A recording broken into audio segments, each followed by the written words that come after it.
Alright, guess I'll do the follow-up to the start here video, the finish, 4 and 5, or no, 5 and 6. Yeah, so we sort of left off at, okay, we have intelligence and the capacity to feel because they were tools in the, fight for survival game being played by ignorant, crude forces for which there is no intelligent designer or creator, initiator. Let's call it initiator, no initiator. Anyway, so now what do we do? That's really it. I mean, we think about what we feel. That would probably be a good idea. What do I feel, and why do I feel, and how do I feel? And we think about, like, what is a feeling? It's what's worth. Is it a good thing, a bad thing? Is it an addiction? Yes, well, it is. That's what I'm going to tell you it is. It's an illusion of value, a perception that, yes, I need something because my body says I need it, or because emotionally I've been conditioned to need it, not for really good reasons. And that our intelligence, instead of scheming, instead of being ruled by our feelings, can be the ruler of our conscious identity. We can establish in our little brains a principle that says, thinking is good, feeling is dangerous. I often feel like doing things that might even be illegal. And I need a brain intelligence to tell me sometimes, no, don't do that, stupid. Don't do that, immoral. Don't do that, very unproductive, possibly, very risky, very dumb. And then ultimately, when you do enough of this thinking stuff, what you'll figure out is that the whole thing is just stupid. The feeling is stupid.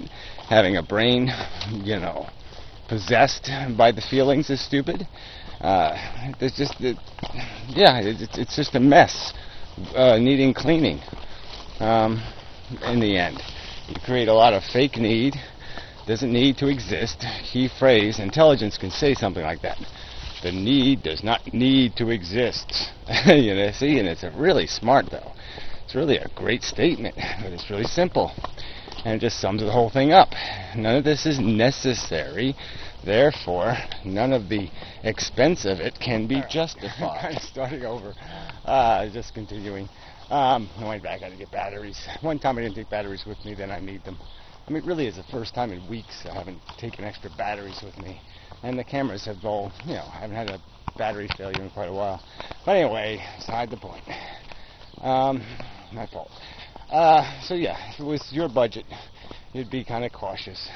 So anyway, what I'm getting to is that I guess fact number 5 is going to be, it's a zero-sum game. Okay, the feeling thing. It's really just the negatives. The negatives drive you. A sense of dissatisfaction drives you to find satisfaction.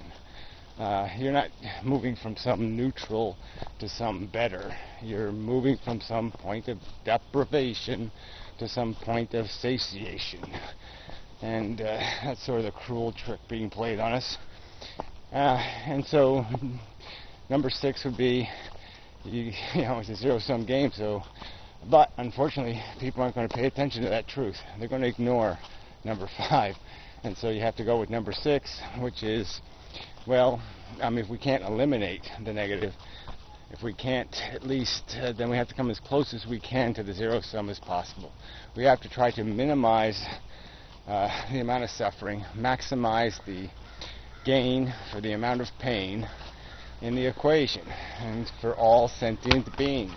It's all about the feelings, all right? And that's the thing of value. Me thinking about 7 times 8, that just doesn't do anything. That's relatively meaningless in the universe. All right, me thinking some stuff doesn't matter. Me feeling matters. And the same is true for you, and the same is true for the other sentients trapped in this insidious chasing game. There's 5 is really where it should all end. It should end with the rational conclusion. It's a zero-sum game. You're never going to win. You'll never be satisfied. You always want for more because you're designed to be unsatisfied. And even if you could be satisfied, the bottom line is Your satisfaction was not needed because your need was not needed. Your dissatisfaction was never needed to be injected. Your will to run in the wheel never needed to exist. And therefore, you successfully running the wheel doesn't need to happen. So it's no value for a huge risk. And that's the real point here, is that the odds of us maximizing this equation, getting to some point where most sentience is in some kind of safe, protected environment, is so minute. This world, right now, most of the humans are living in shit. Obviously, most of the animals are living and dying harshly. This is not a good equation, and we're a long, long way from it being a good equation. And there's no evidence that selfish individual humans are going to do what's required to construct a world that is fail-safe and optimized. They think perfection is a bad word. It's foolish to try to achieve it. And the truth is, that's the zero sum. You have to have perfection not to be a failure. That's the rigors of this equation. That's what number 5 is saying. Right? Is that this is so hard to make work right.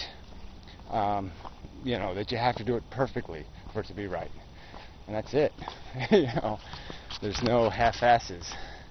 But obviously, less wrong is good. Less broken is always good.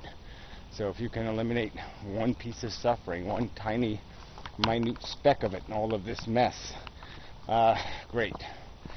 If you can prevent, it's not even eliminate. I mean, I could not step on this piece of dirt. Who knows? There might have been a little bug under there that does feel. But the fact of the matter is there's going to be another bug, and that bug was going to die. And maybe would have died horribly. And now I just did him a favor by killing him quick.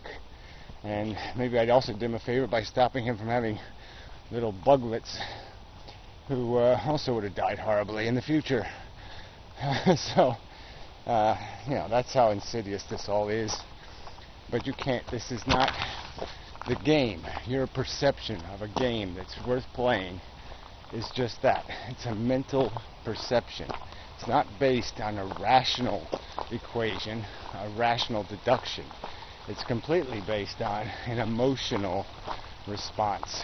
You're a gladiator, and you see purpose in fighting because you're in the fight. When the arrows are flying, you're going to just start doing the shield thing and doing the throwback thing and all that crap. You're going to be in the fight. You're not going to be contemplating the meaning of the fight. And that's understandable. But it's also understandable now that we have plenty of time where we can step out of the fight, we can reflect on life, do some philosophy, and talk a little bit honestly about the facts of life without all this emotionalism, and recognize certain truths and adopt strategies and promote policies. But if everybody's just going to be an emotional asshole and a monkey all the time, then none of that's ever going to happen. And, basically that's the truth. Nothing's ever going to, it's all going to be sloppy and horrible. We're going to just fall right into the anticipatable, do it the stupid, foolish way syndrome, because that's the nature of most humans, unfortunately. Most humans aren't willing to even have a conversation about it. Most humans just live for their bigotry. They live for their hate and their love, and there's nothing else.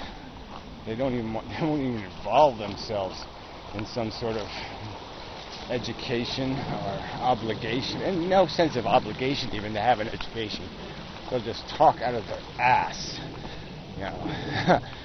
Think they're smarter because they have a 50 pounds more beer belly than the other guy.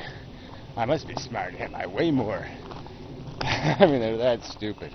I just killed a leaf. Yeah, I swatted that fucker. So anyway, this video's probably going to be too long now. I was going to go for a run, but I kind of have a headache.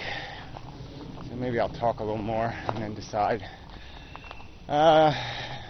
It's really hot. That's okay. I'm really tired. I'm a little depressed too, but whatever. Blah blah. There's so many little things. All these little life issues. All these little bits of evidence that people just aren't worth even looking at, let alone talking to or relating to in any kind of serious manner. So full of shit.